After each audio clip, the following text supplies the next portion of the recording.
ৰাজদীপ চাওক যে অতিকৈ স্পৰ্শকাতৰ এটা বিষয় যে জাপানী এনকেফেলাইটিছৰ এতিয়া প্ৰাদুৰ্ভাৱ ঘটিছে গোলাঘাট জিলাতো আৰু আমি বিভিন্ন সময়ত এই বাতৰিসমূহ আমি দৰ্শকক অৱগত কৰি আহিছিলোঁ আৰু আজিৰ দিনটোতো আমি এই খবৰটোকে জনাবলৈ যত্ন কৰিম আৰু মই এই মুহূৰ্তত গোলাঘাটৰ যিগৰাকী যুটীয়া স্বাস্থ্য সঞ্চালক আছে স্বাস্থ্য বিভাগৰ তেওঁৰ লগত পৰা সকলো তথ্য জানিবলৈ যত্ন কৰিম। ইতিমধ্যে 4জন লোকৰ মৃত্যু হৈছে আৰু জাপানীজ এনকেফেলাইটিছ সদৃশ ৰোগত 55গৰাকী আক্ৰান্ত হৈছে আৰু জাপানীজ এনকেফেলাইটিছ ৰোগত 8গৰাকী আক্ৰান্ত হৈছে। গতিকে সবিশেষ তথ্যখিনি জানিম আৰু তেওঁলোকে কি ধৰণৰ সতৰ্কতামূলক ব্যৱস্থাখিনি গ্ৰহণ কৰিছে মই পোনপটীয়াকৈ আপোনাৰ পৰা জানিবলৈ যত্ন কৰিম যে ইতিমধ্যে আপুনি অৱগত হৈছে আপোনালোকে যথেষ্ট এই ক্ষেত্ৰত এটা এখন যুদ্ধ কৰিব লগা হৈছে গোটেই জাপানী এনকেফেলাইটিছ গোটেই সিস্টেমটোৰ লগত। গতিকে কি ধৰণে আপোনালোকে সতৰ্কতা ব্যৱস্থা কৰিছে আৰু বৰ্তমান অৱস্থাটো কেনেকুৱা হৈছে?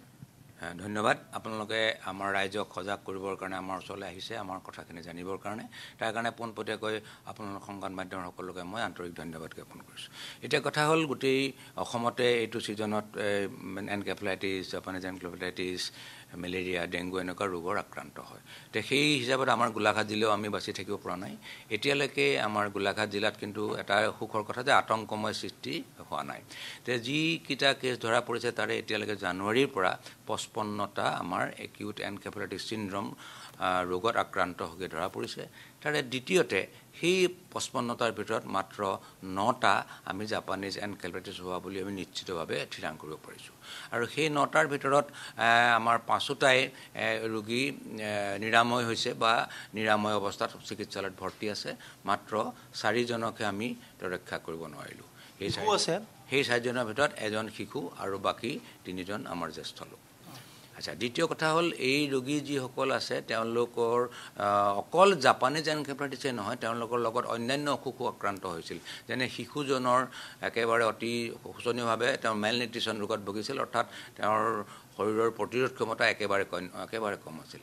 বাকী 3জনৰ ভিতৰত 1জন অকণমান ড্ৰাগ আসক্ত আছিল আৰু 1জন আছিলে অন্যান্য ৰোগ যেনে লিভাৰৰ প্ৰব্লেম আৰু 1জন আছিলে হাইপাৰ টেনশ্যন উইথ ষ্ট্ৰোক।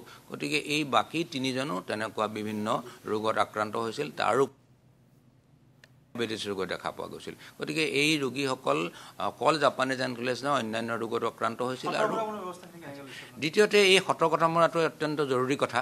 প্ৰথম কথা হ'ল মানুহে কথাটোৰ বিষয়ে জানিব লাগিব আৰু মহে নাখাব। যিহেতু এই ৰোগটো মহে বিয়পায়, গতিকে মহে নাখাবৰ কাৰণে যিখিনি সতৰ্কতা ব্যৱস্থা ল'ব লাগে সেইখিনিৰ কাৰণে আমি ব্যৱস্থা কৰিছোঁ। তাৰে ভিতৰত প্ৰথম কথা হ'ল ৰাইজক আমি সচেতন কৰিবৰ কাৰণে গোটেই জিলাখনত প্ৰায় 2430টা আমি এৱাৰনেছ কেম্প পাতিছোঁ, প্ৰথম কথা।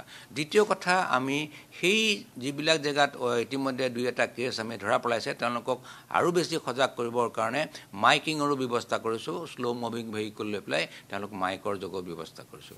তৃতীয় কথা হ'ল আমি তেওঁলোকক আঁঠুৱাত ব্যৱহাৰ কৰিবলৈ দিছোঁ আৰু আঁঠুৱা ব্যৱহাৰ কৰাৰ লগতে যিখিনি তেওঁলোকে আঁঠুৱা ব্যৱহাৰ কৰিছে তেওঁলোকক আমি ঔষধীকৰণ কৰিছোঁ। আৰু চতুৰ্থ কথা হ'ল আমি জেগাই জেগাই ফগিঙৰো ব্যৱস্থা কৰিছোঁ। আচ্ছা, আমি যদি বিশ্লেষণমূলক চাওঁ আমাৰ চাৰিঙীয়া PHC আৰু বোকাখাট PHC আণ্ডাৰ এৰিয়াত চাৰিঙীয়া PHCৰ আণ্ডাৰত আমাৰ ওলাইছে 11টা আৰু বোকাখাটত ওলাইছে 12টা AES কেছ। আৰু তাৰে ভিতৰত জাপানীজ এনকেফেলাইটিছৰ ৰোগটো হৈছে চাৰিঙীয়া ব্লক PHC আণ্ডাৰত 5টা, বোকাখাটত তেনেকুৱা।